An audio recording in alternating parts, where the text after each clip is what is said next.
since I was 6 weeks old, I have been waiting for medical science to catch up. That's how old I was when my mom brought me in for a well baby checkup to the hospital. The doctor listened to my outrageously loud heart. By the way, this thing keeps me up at night. And said, "I don't think your baby's heart is formed properly." He then took me from her and proceeded to do hours of testing. My mom was 27 years old, alone in a hospital, thinking that her newborn baby was going to die. But it wasn't that bad. We soon discovered that I had what is called a ventricular septal defect, which many Americans have. And basically, I have a hole in my heart. And there are different kinds of holes in the heart, different levels of severity, and there are different ways of fixing the hole in the heart. In my case, the solution would be open heart surgery, cutting the chest open, breaking the ribs, very invasive, lots of recovery time. And being 1981, they didn't know a lot about this condition, and it was more risky and fatal for me to have surgery than it would be to just live with the condition and see what happens. So that's what I did. And I'm from Lexington, Kentucky, and I was unfortunate enough to find a cutting-edge specialist in pediatric cardiology named Jackie Noonan, who was my doctor for 30 years. 30 years. Now imagine a 30-year-old walking into a pediatric cardiology unit with newborns crying, sitting in one of those little chairs next to a 5-year-old reading a Highlights magazine, going, "So what are you here for?"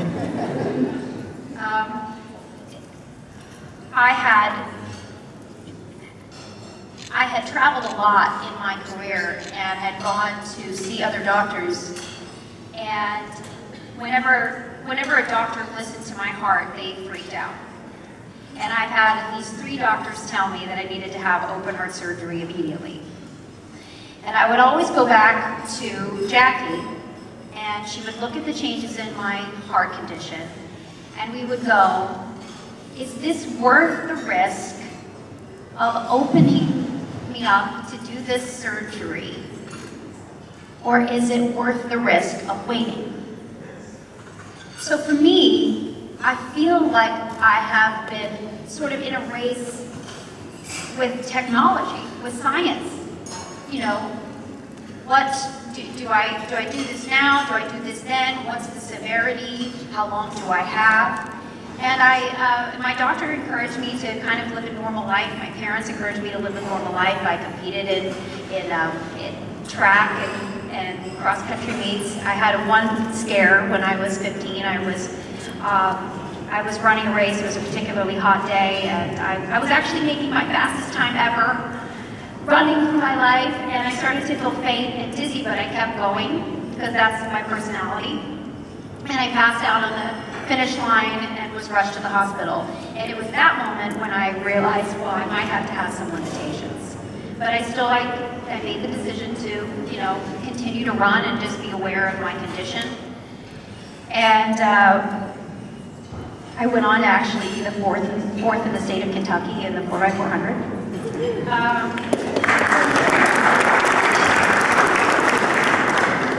And I've done Broadway shows, and I've been in, you know, a very rigorous physical activity, and in fact, doctors say that my health and fitness and awareness of my health and fitness has probably helped my body cope with my condition. But now, as of January, there have been, doctors found out something new about my condition. That the VSD that I have is a Graboid defect. And that because my heart has been working so hard all my life, a little hole letting oxygenated and non-oxygenated blood passing through, working harder than the average heart, I risk enlargement. And there is a sign of enlargement. And if there is a lot of enlargement, that means congestive heart failure. And I'm 33. So my time has run out. Or is running out. I've got 2 years, guys.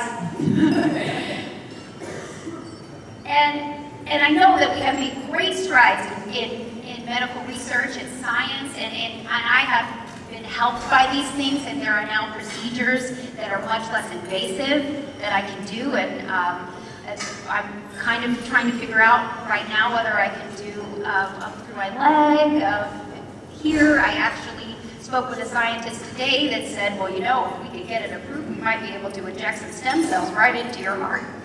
So I'm hoping,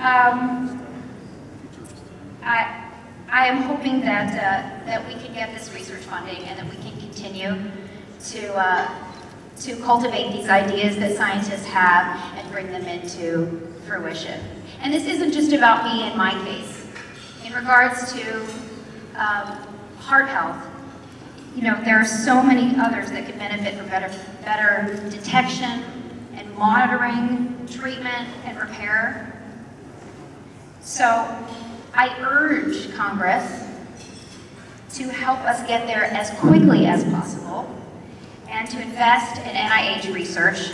And I thank you all for being here, and good luck tomorrow on your Capitol Hill visits.